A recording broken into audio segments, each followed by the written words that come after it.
And a very, very good morning to you from sunny London and St Pancras International Station. I'm on the higher level there, just at the level that the Eurostars go from. To coin an airport phrase, landside, not airside, unfortunately, today. Join me on a little trip today. I'm going to go and get on a southeastern high-speed train down to Whitstable, and we'll have a little look around there, see how we get on today. Getting the 8:20 from St Pancras International. I'm going to head on down to the high-speed platforms right now.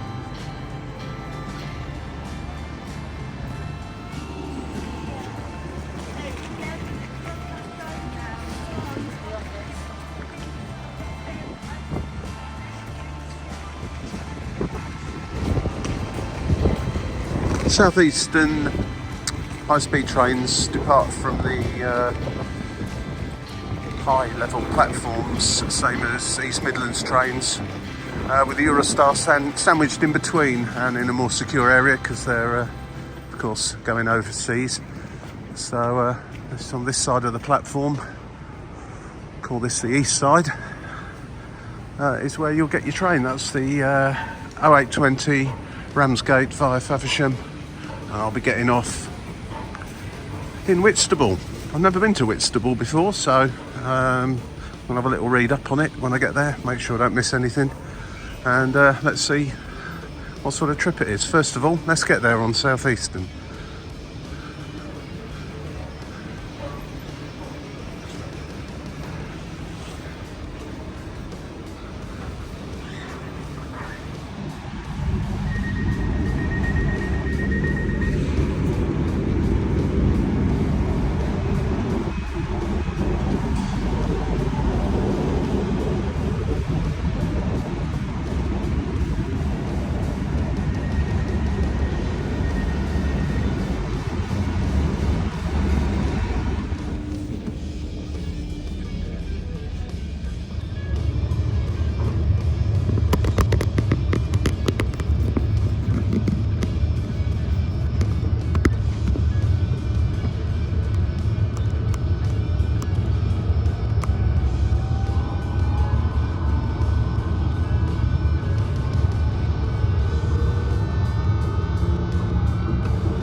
Shortly be arriving at Stratford International.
Well, very good morning again from Whitstable in Kent.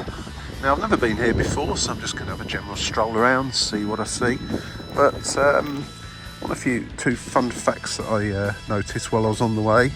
It's situated on the convergence of the Thames and Swale Estuary. It's 60 miles east of central London, 5 miles north of Canterbury, 3 miles west of Herne Bay. The train journey will take about 1 hour 20 from St Pancras, a little bit longer from Victoria. And if you drive, about 1 hour 30, 1 hour 40. And there's a population of 32,000. What else? Fun things to do in Whitstable. Swim in the sea. It's a pebble beach, so a bucket and spade won't be overly brilliant here. Eating oysters. The town is famous for its oysters, and the Whitstable Oyster Fishery was recommended as being the #1 oyster place in town. I'm not a big fan of the oysters personally, so I shan't be trying them, but if you do, allegedly the season is from September through to April. It's now April, so there should still be some on sale for those that do like oysters or want to try them. And what else? It's a quaint old town with some interesting shops and a traditional British seaside town.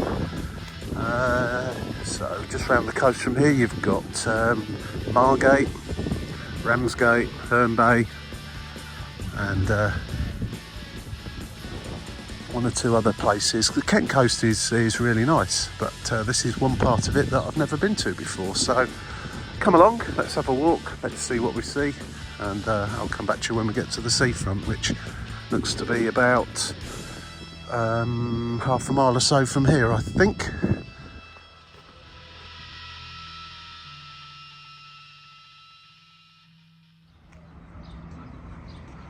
Oh, apparently the harbour is that way. I'm not too sure about the directions that are up there for the other places, because they seem to be just pointing straight into this car park. But that's the problem with those sorts of signs, isn't it? Little scallywags can jump up and sort of bang them and push them, and it spins them round on the pole if they're not tightened up properly, and get people walking in all sorts of wrong directions. Luckily for me, I'm not walking in any particular direction at all today, but I can smell the sea and I can hear the seagulls, so I know pretty much which direction to go in to at least start there. But I've not seen anything of great interest yet, I have to say. I'm getting close to the seafront now. I'm getting close to the harbour, and the beach is over in that direction, I believe.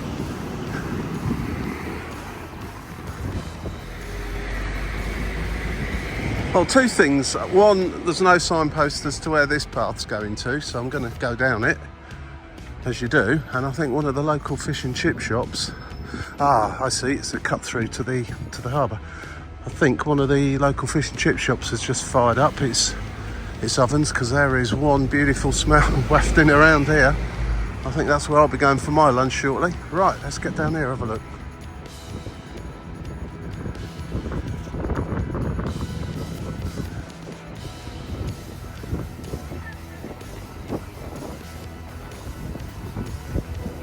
Yeah, this is a proper little port actually. Not some fancy thing set up for the tourists.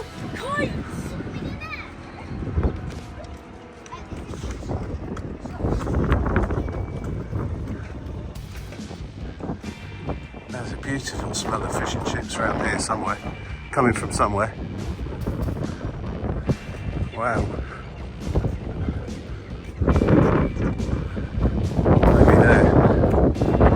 Seems to be selling pork.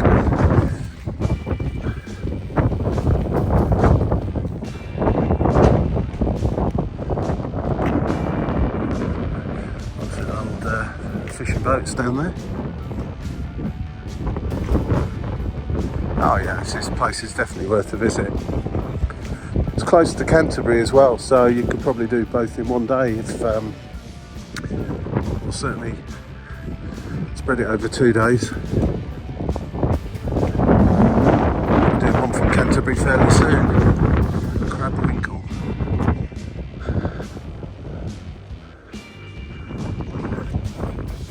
As you can see, it's quite tidal in these parts, and the tide is right out at the moment. Boats are actually sat on the sand there, and you can see around the edge where the high tide mark is, where just above the green on the walls there. So yeah, it's a fairly big tidal range. Give that 6 hours or so and that'll be right back up again, I guess. And the crustaceans seem to be the order of the day. £1.50 each for an oyster. Is that a good price? I don't know, I've got no idea. It seems slightly expensive for an oyster, but perhaps that's an absolute bargain. I really couldn't say.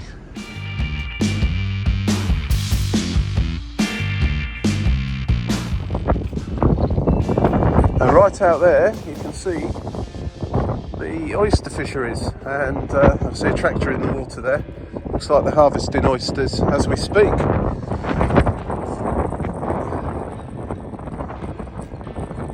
Not really got the right shoes on to wade out and have a look, but guess you could do. You need some decent reef shoes here actually, because it's not sand. It's quite pebbly and what have you. Maybe a bit sharp on the feet.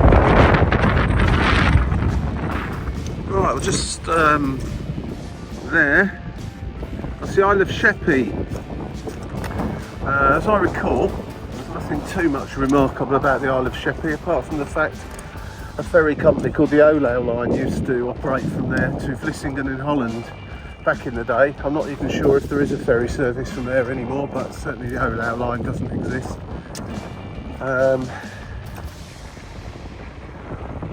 It's many a great weekend trip heading over to Holland for the weekend on that. And over there you can't really see from here in the distance is the county of Essex and places such as Clacton.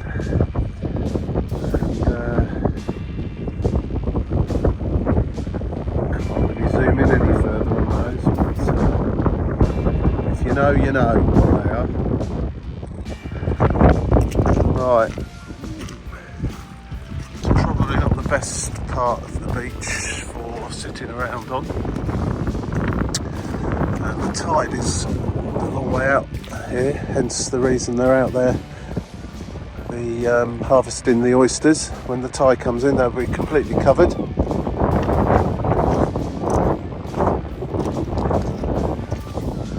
And it's quite flat this here. I imagine the tide comes in quite quickly across here. Okay, I'm going to take a walk now up this way. You can copy to the map. The town of Whitstable is up this way. I'm going to take a walk back down along towards the castle and well, say castle, it's described as, but we'll see when we get there. I'm not so sure it's quite that. We'll have a little look around the town. Certainly a beautiful day today, albeit slightly on the cool side. I kind of wish I liked oysters. I have tried them once before, and they were deep fried in batter. And really, I didn't really like them very much. But people swear by them. Eat them raw, swallow them whole, and all the rest of it. So I don't know. But apparently they're great here. £1.50 a pop, because they're not very big really, are they? I guess you need to know you like them.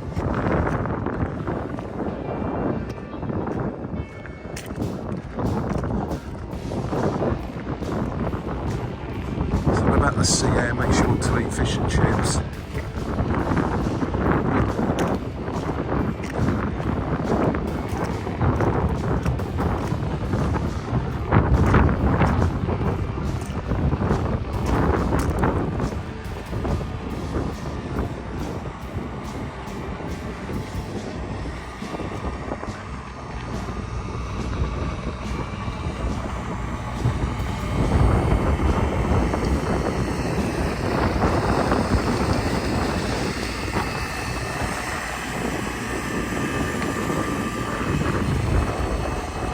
of getting back, I suppose.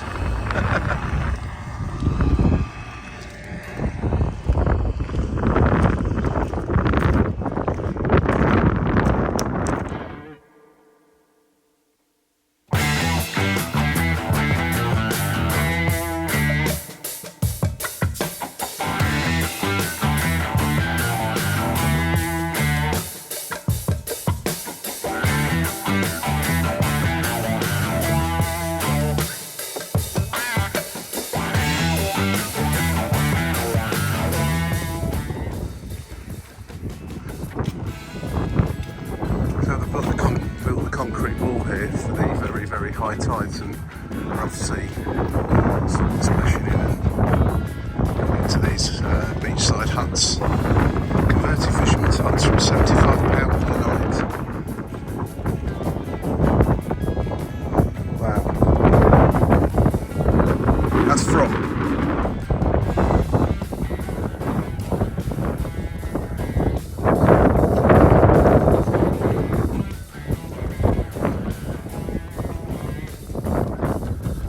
It's just a big pile of oyster shells.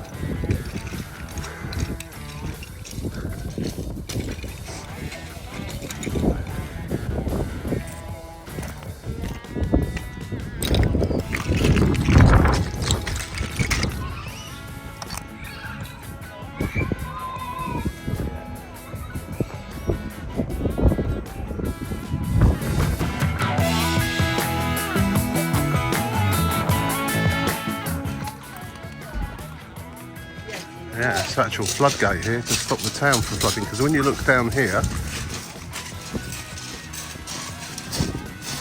this bit's really been built on the top of the shingle and the beaches, and then the town goes downhill there, so you can imagine over the years that's ended up underwater if really rough seas come over here.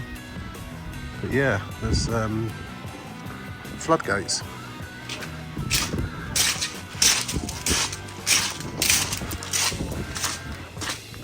I'm going to have to go back to that area where I could smell the fish and chips earlier on and seek out the fish and chip cafe or restaurant, because they smell absolutely gorgeous.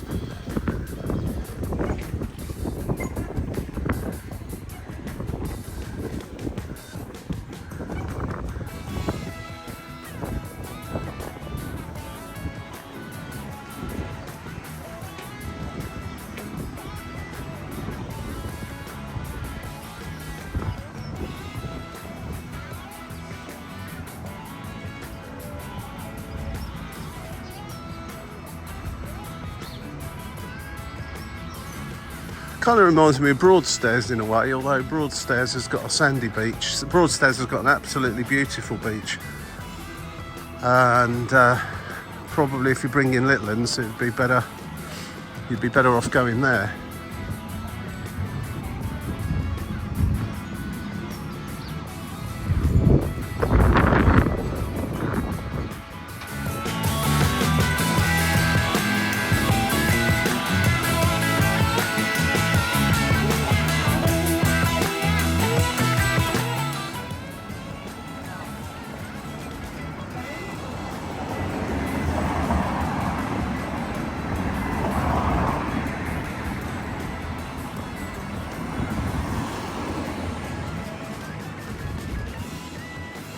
Well, this is the high street, so I suppose the centre of Whitstable, the town itself. Quite a few well-known brand names here to go with the ones you've never heard of, but are probably almost certainly going to be far more interesting. Just going to take a little stroll up here and head back towards the harbour and along to the other part of Whitstable, the other side of the harbour. Had a little Google there of the fish and chips here in Whitstable, and needless to say there's quite a few of them, and I'd have to say the majority of them do get quite good scores. This one there, for example, 4.5. Most of them are 4.5, 4.6.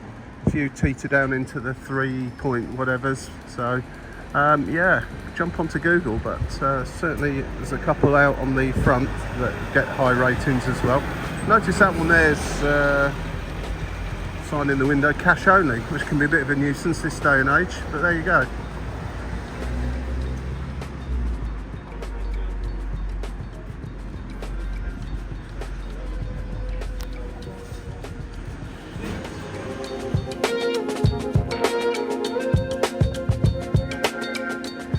Just so it goes to prove that you can't believe absolutely everything you read on the internet. This place, which was clearly shut down quite some time ago, has got a rating of 4.3, which actually on the grand scheme of things would have been quite a good score. But you won't be getting any fish and chips in there anytime soon.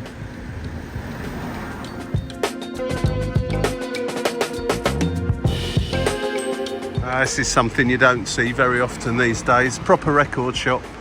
Sells CDs as well, but vinyl. I know you can order a lot of this stuff off the internet these days, but actual shop you can walk in. It's a Pink Floyd, that's not an album actually, it might have some albums in it, but it's a 500-piece jigsaw puzzle. Elton John jigsaw puzzles as well. Fantastic. So yeah, the high street here, although it's quite busy with cars, as you probably can see, but it's fairly quaint, typical little old town with a mixture of well-known brand names and places like that there at your service, sort of more local places, which are always good to see. Some towns you go in now and it's just nothing, just the big brands and that's it. Either high-end brands or very low-end brands, nothing in between.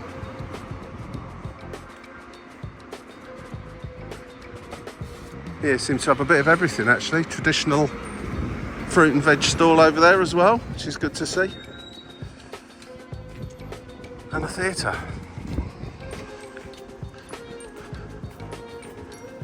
It's going along a bit longer than I thought it would actually.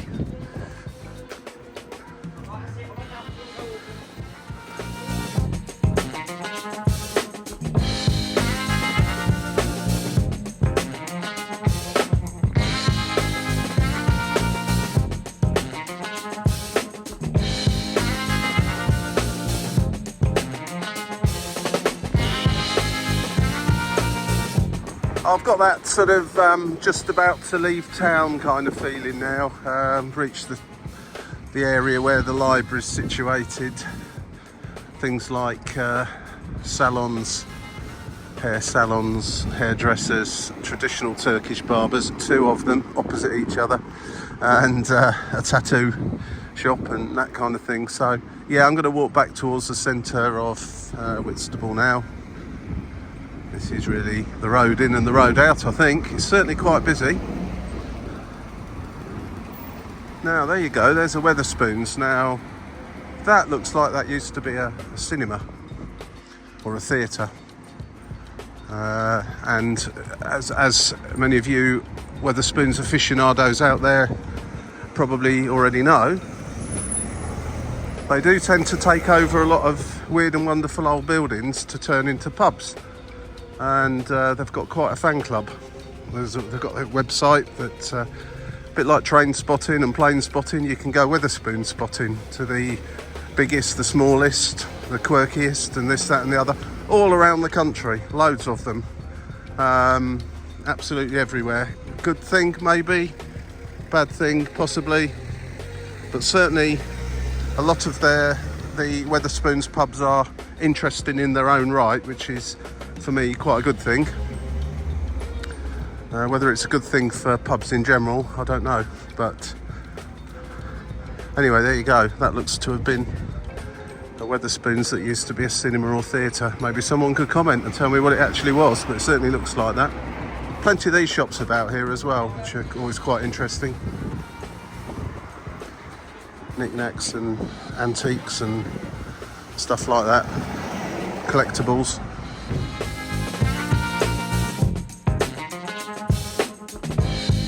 Hey, this place looks good and it certainly smells good too. I'm interested to know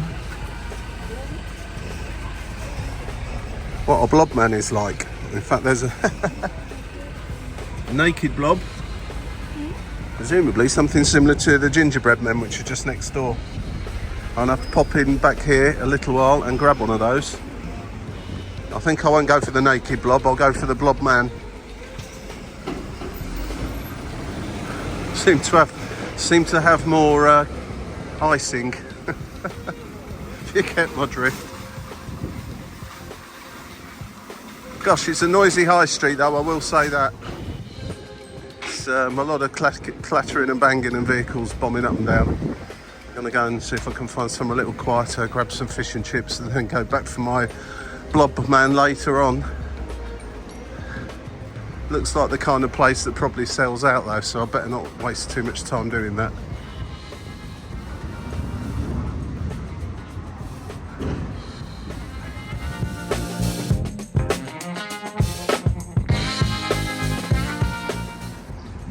I think I probably entered the, well, I was going to say semi-pedestrianised. It's not, there's cars still coming down here, but it's nothing like as busy as the high street back there.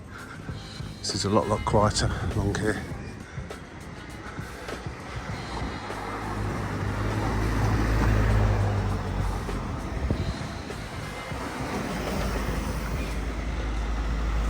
Rock Bottom Records. Oh. This is Harbour Street.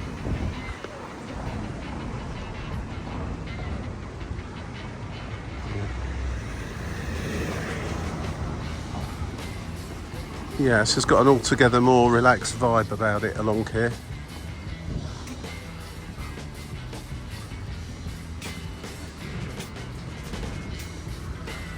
Still got buses coming down here though.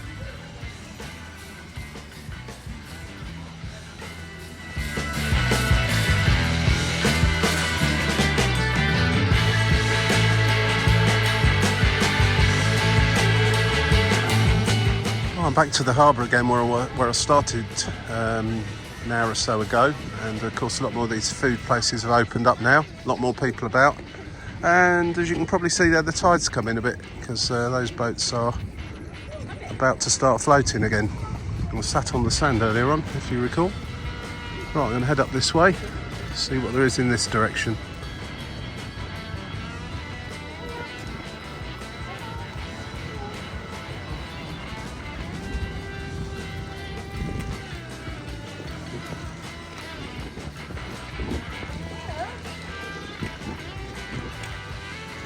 It's actually called the, you might be surprised to learn, the Harbour Market. Still quite a few stalls not open yet. It is a Tuesday and it's a day after a bank holiday, so perhaps we're all having a day off after a busy weekend. Something there, look, you see, mussels, oysters, beer and wine being sold from a shipping container. Now you've got to give that a go, surely. Got to.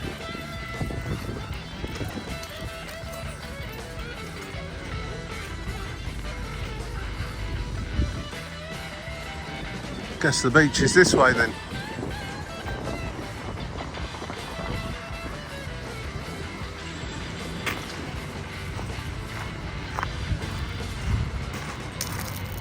This is to the east of the harbour. As you can see, a bit like in Brighton, Pebble Beach.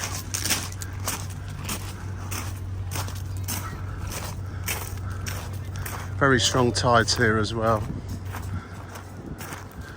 It's a river estuary, so you get high, big tidal range and strong currents. You need to know what you're doing if you go out there swimming. So there's a kind of a sand or pebble spit sticking out to sea there. We'll walk up to that.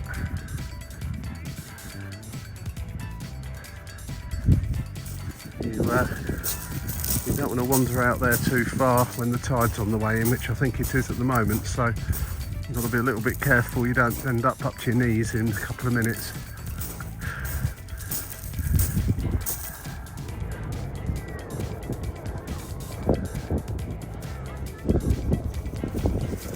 Not a sign saying no swimming.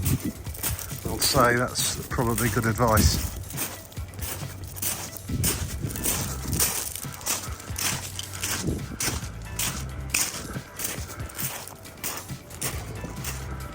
So when I googled top 10 things to do in Whitstable, one of them was take a dip in the sea. Presumably they meant just stick your feet in, have a paddle. Unless there's somewhere around here where it is safer to swim. Perhaps around that headland there. I'll go and have a look now.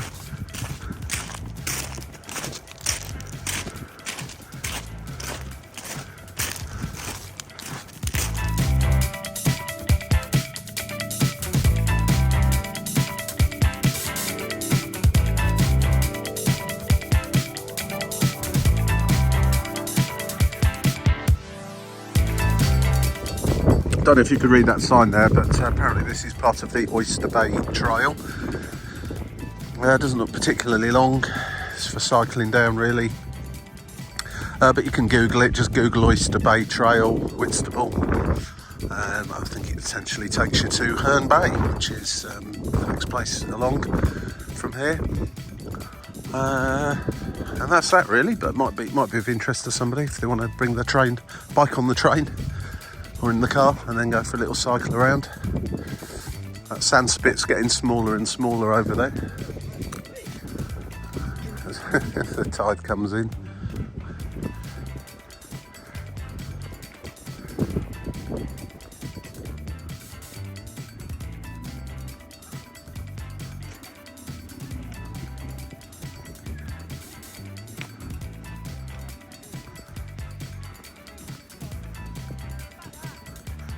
Go for a few pounds now, these beach huts.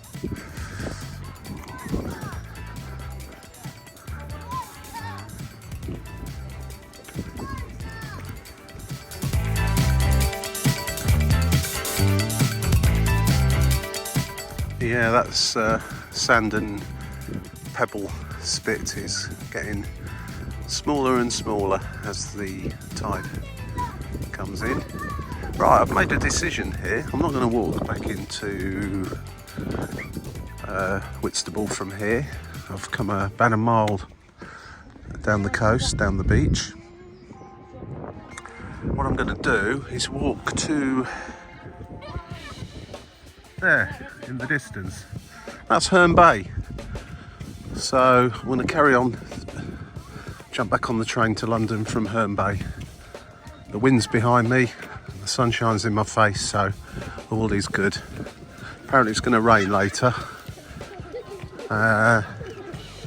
so hopefully I'll get there before that starts. This is a very pleasant walk along the seafront, along the Oyster Bay Trail.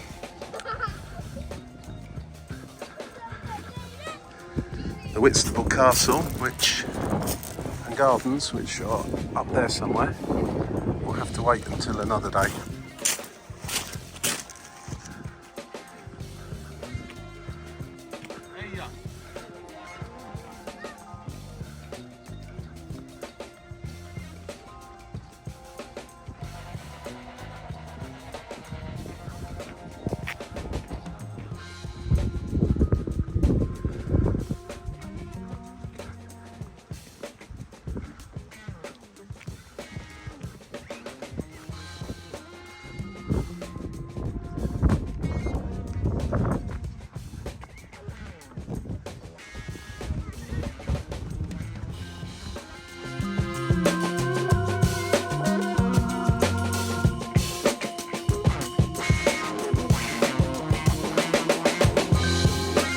And for the few of you that may not have seen these wooden structures on the beach before, they're called groins, spelt differently. They're not the same, not spelt the same as the part of your body that's at the top of your legs. These are spelt Groyne, groin, or groins, and they're to stop the beach washing away. Very high tides here and strong currents that can end up washing all the sand or shingle away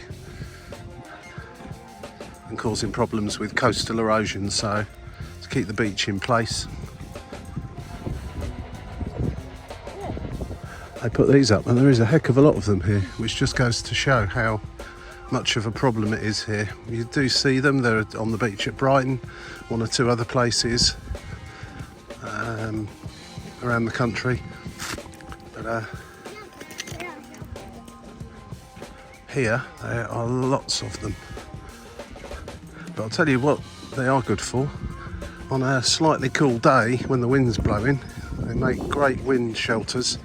If you sit on the side sheltered from the wind, well, that's often where you'll find people. And today you'll be sitting on that right hand side. Can you see how, I don't know if it picks up on the camera quite the same, how the shingle and sand are that much lower on the left hand side than the right hand side. The power of the sea, it's absolutely phenomenal. Never ever underestimate it.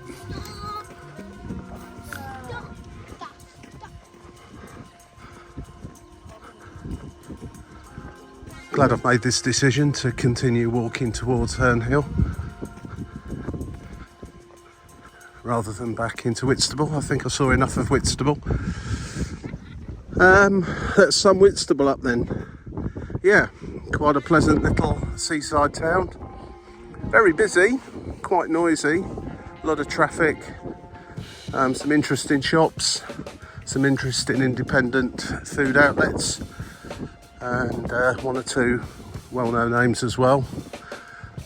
So if you like oysters, it's probably a great place to go. And by the number of fish and chip shops that had reasonably high scores, I would say that they're pretty good as well. I haven't actually had any fish and chips yet. I might have to wait until Herne Hill now. But it's just over an hour outside London, and not very far from Canterbury. So if you're in this neck of the woods, it's probably worth a visit. And I'll have a quick look round Herne Hill once I get there before I jump on the train back to the big city. In the meantime, I'll keep walking and I shall post anything that I see of interest along the way.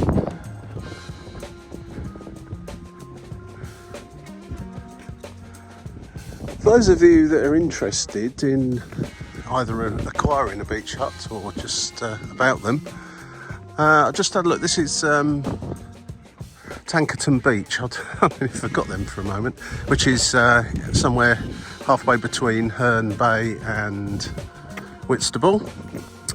As you saw earlier on in Whitstable, there were a lot of huts as well, and there's certainly plenty here. I guess the ones right at the front here are premium prices, and the ones further back not quite so. But I just had a little look on the Tankerton Beach Hut Association website, where you can advertise to sell your hut, or indeed advertise yourself wanting to buy one. They were talking in terms of somewhere in the region between £60,000 and £86,000, which in dollars and euros is somewhere in the order of 70,000 to 100,000 euros and dollars approximately, for a wooden hut by the sea. I don't know, what do you think? Is that crazy prices? It's certainly a nice place to sit and look out into the sea here. Absolutely it is. Very pleasant place. I don't know how often they come up for sale. I've certainly not seen any for sale signs stuck on any of them. And I imagine, I wouldn't be certain, but I imagine the ones ones closer to Whitstable or Herne Bay will probably be even more expensive. I've heard of some crazy prices down between Poole and Bournemouth on the south coast there, way above this. So it just goes to show how prime locations will cost you a lot of money if you want to have a little hut. But certainly very nice, very pleasant, and I imagine very homely inside as well. Get your wallet out, guys.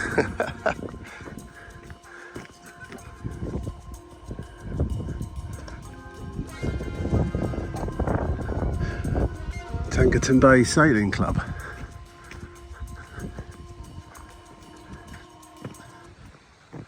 Some nice little boats here.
Apparently these are called camping pods, so they're sort of sturdy tents really, a bit like the beach, a bit like beach huts I guess, but slightly smaller than the static homes over there on Park Parks. That's interesting. I've never seen anything like that before, camping pod. So yeah, a tent you don't need to, that's not going to blow away in the wind, at least hopefully not anyway. Look pretty cool actually, I have to say. I'll have to look them up when I get home.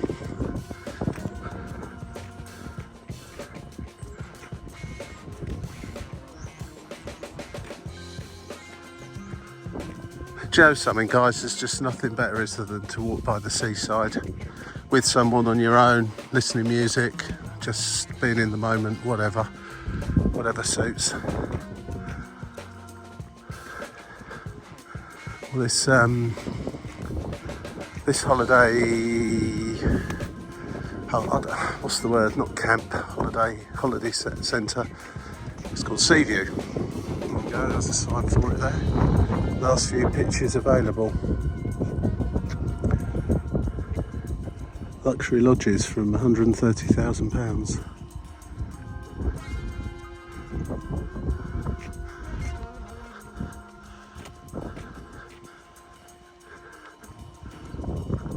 Been able to buy the whole of Whitstable for that at one time. Incredible. but they're very sought after locations like this, right by the sea, fresh air.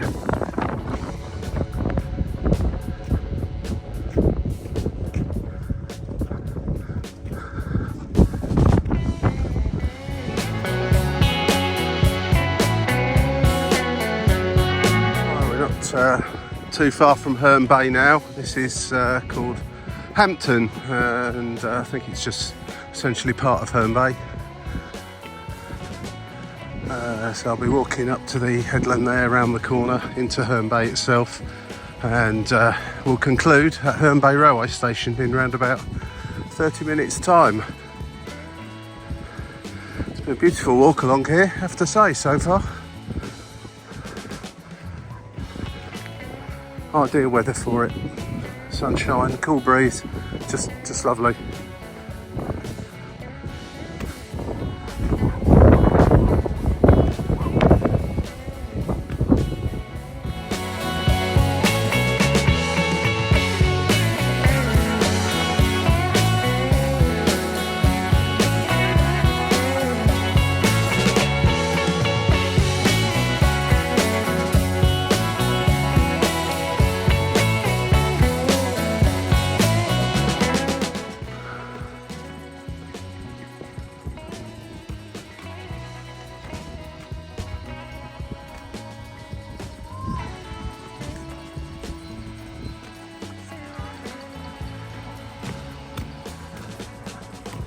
Just approaching Herne Bay now. Some nice houses there overlooking the sea. Well, they'd be slightly more expensive than these huts.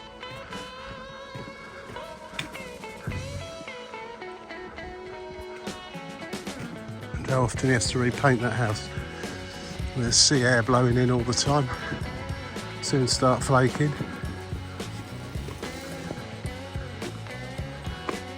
Every 5 years maybe, I don't know.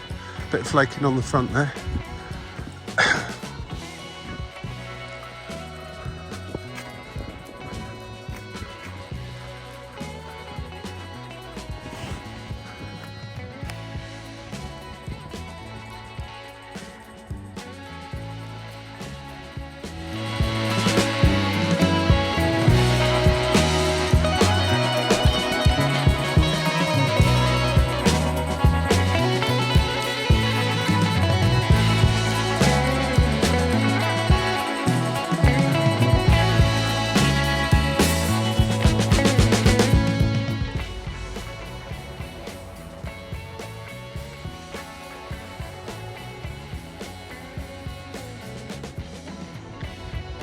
That is or what used to be the end of Herne Bay Pier before it was destroyed. I think it was 1978.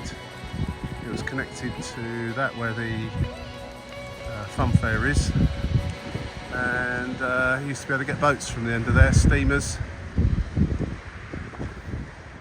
But it's been long gone, so I don't know if there's anything out there anymore that's of note, but it looks pretty derelict over there, and you've just got this little stubby bit sticking out with the fun fair on it now. That bit's open.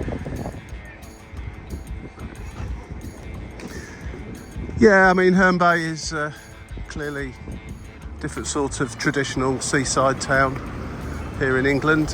Whitstable, a bit more old-fashioned. Here's got the some of the other traditional stuff you'll find, such as amusement arcades and candy floss places. Didn't really see that in Whitstable, to be fair. Same sort of beach though here, i.e. pebbles, and same amount of cars as well. Let's get off the road actually. That's the sea. There was no white.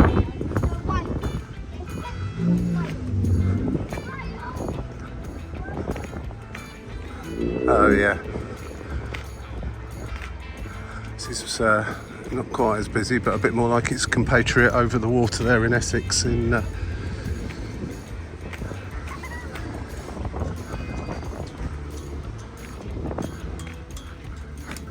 Clacton.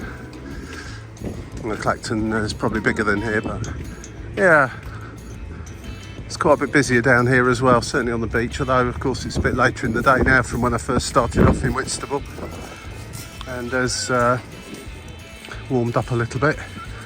Due some showers later on, so everyone's making the most of it while they can.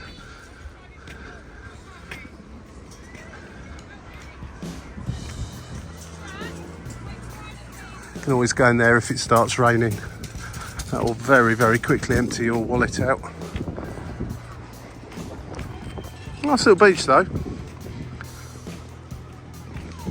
So if you've got young ones that want to play in the sand with buckets and spades, then probably this isn't the place for you, but as a beach, it's got everything else you might want to have or need.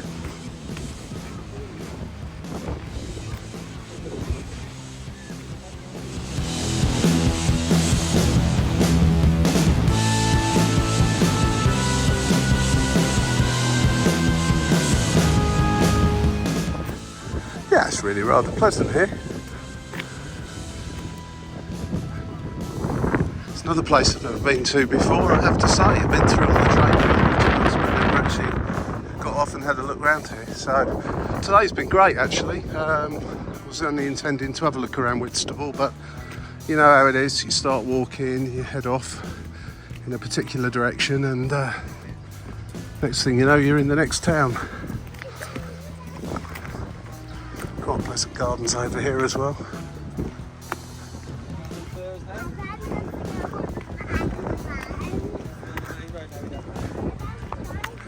The aim here is to get to the clock tower over there, which isn't very far away now, and then turn inland and head back to the railway station. It's to my right inland by about 3/4 of a mile or so. I'm sort of beginning to run out of time for the particular train I want to catch, so very pleasant.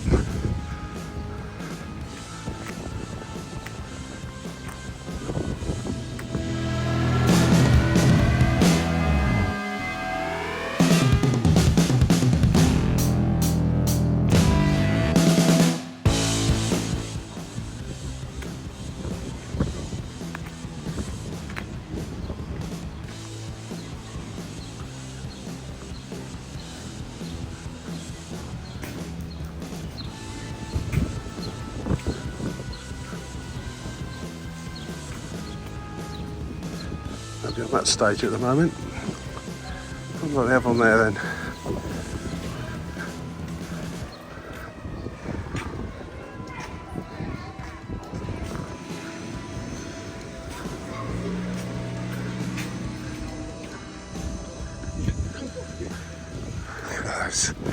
Those gulls there waiting for someone to bring some fish and chips out. They're assassinators.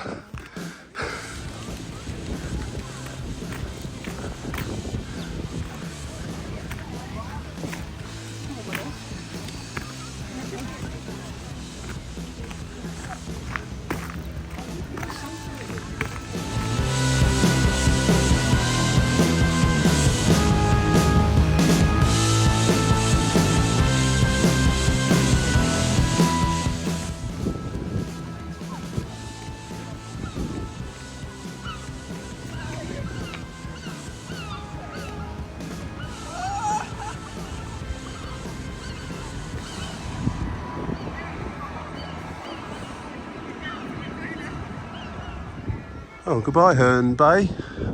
Thank you for the impromptu invitation.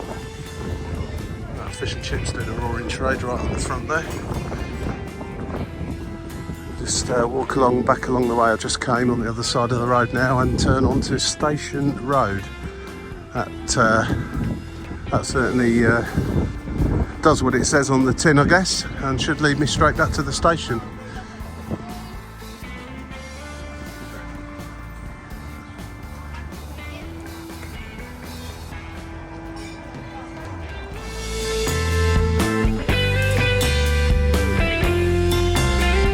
Well, on the way back to the railway station now. Just for the record, it's about 3/4 of a mile or just over a kilometre from the station to the seafront, and you'll come out down, if you walk down Station Road, you'll come out right by, pretty much by the pier, or just close to it at least anyway. So there you go. Let's keep going. I've got it's about 15 minutes from here, and the train's in 25, so I'm hoping to pop in a shop on the way, grab a drink for the journey back into jolly old London. Right, just approaching the railway station now. As you can see, since I've been walking up here, there's been loads of buses going by, so that's a totally viable alternative to get you down the seafront if you don't wish to walk. Or, of course, if you drive here, you can park right on the seafront. There's a car park there. It was fairly full today. I imagine it gets very, very full in the middle of summer. Anyway, that's it. I'm going to sit down on the train now, back to London, and I'll pop anything else on the end that is of interest.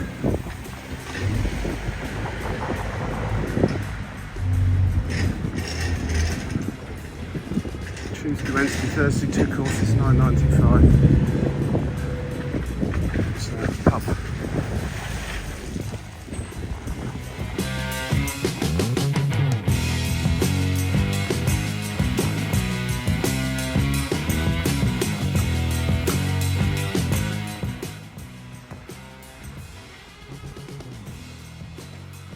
Disused track there, disused platform.